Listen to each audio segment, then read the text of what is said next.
Randy and Jackie, what we found are all public records, written documents that help tell a tale some may not want you to hear. Evansville business owner Richard Reese can be seen here in a military uniform, and the car he drives seen sporting a military designated license plate. So why couldn't we find any record of military service for Reese? We wanted to find out.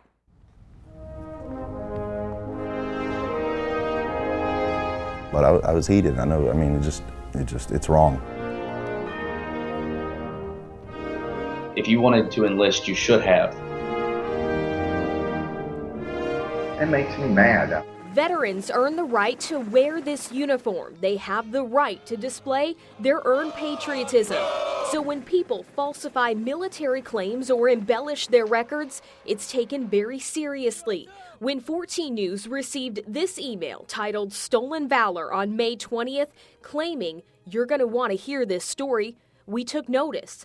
The stolen valor claims surround Richard Reese, a man who has identified himself to 14 News as the owner of the former Ground Zero fitness gym that used to be open on Weinbach Avenue. We received these pictures, a black Camaro with a veteran-designated license plate driven by Richard Reese. His Facebook page used to have several pictures of that same car. Jason Coker, a U.S. Army veteran deployed to Iraq in 2005 as a nuclear biological chemical agent specialist, used to belong to Richard's gym. And he alerted us that Richard's military service might not exist. I pull up, lo and behold, what do I see? I see the Camaro that he's been driving. You know, at first it had the temporary tags. Well, now those temporary tags were replaced with Kentucky-issued veteran plates. And I didn't go in. I was pissed. Jason alerted us. He also alerted the organizations called Guardian of Valor and Green Beret Posers Exposed, who we learned already had run-ins with Reese in 2015. According to Guardian of Valor, they confronted Reese, who they say promised to stop wearing military gear. The reason we looked at Richard, he was actually approached by Green Beret Posers Exposed a year ago for claiming to be a Green Beret in the United States Army.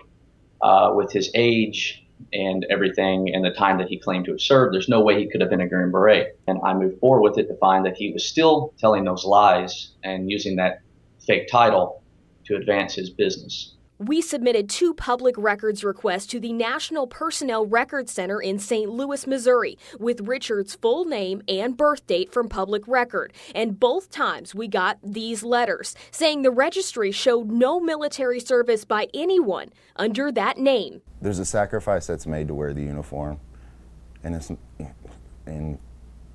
he has never made that sacrifice. These pictures were sent to us by the individuals behind Green Beret Posers Exposed. They say the pictures show Mr. Reese in U.S. Army uniforms with Special Forces tags on his shoulder.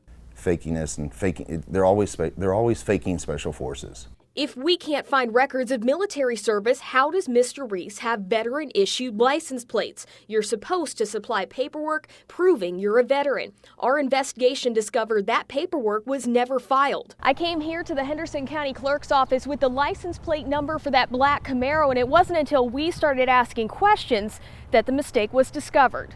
The certificate of registration for that Camaro shows a veteran-issued plate, but the correct forms to prove military service weren't in the file. The vehicle is also registered to 2 people, a woman and another person described as the owner of Ground Zero Fitness. After we alerted them to this problem, the vehicle department supervisor, where that plate was issued, immediately called the number associated with it and requested the owner bring the plate back, which he did. According to that supervisor, the owner said he would bring the correct military record forms in, but to this day, he never has. People sweat, they die, they cry, they fight to do this, to wear that uniform.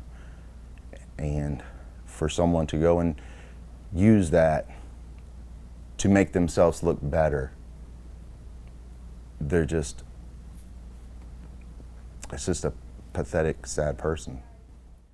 I've emailed and called Mr. Reese repeatedly over the past 3 months, offering him a chance to speak. He's never agreed to be interviewed. We sent a certified letter to Mr. Reese with our questions. His attorney, John Goodrich, sent us this letter back. In it, the attorney says Mr. Reese's display of military memorabilia is protected by the First Amendment of the U.S. Constitution, even if others find it unpopular. He did not confirm or deny whether Reese falsely portrayed himself as a veteran, saying only that, quote, there can be no allegation that Mr. Reese has benefited materially from any display, whether public or private, of his ownership of any military memorabilia. He's lied to everybody in the community. Because of a viewer's tip which led to our investigation, Mr. Reese no longer has that veteran-issued license plate. A civil complaint against Reese claiming he did not pay a $10,000 bill for that Ground Zero fitness gym was filed in October. Today, we received word that Rice's former gym has been purchased by a completely new owner who is operating a new gym at the same location. Jess Powers, 14 News.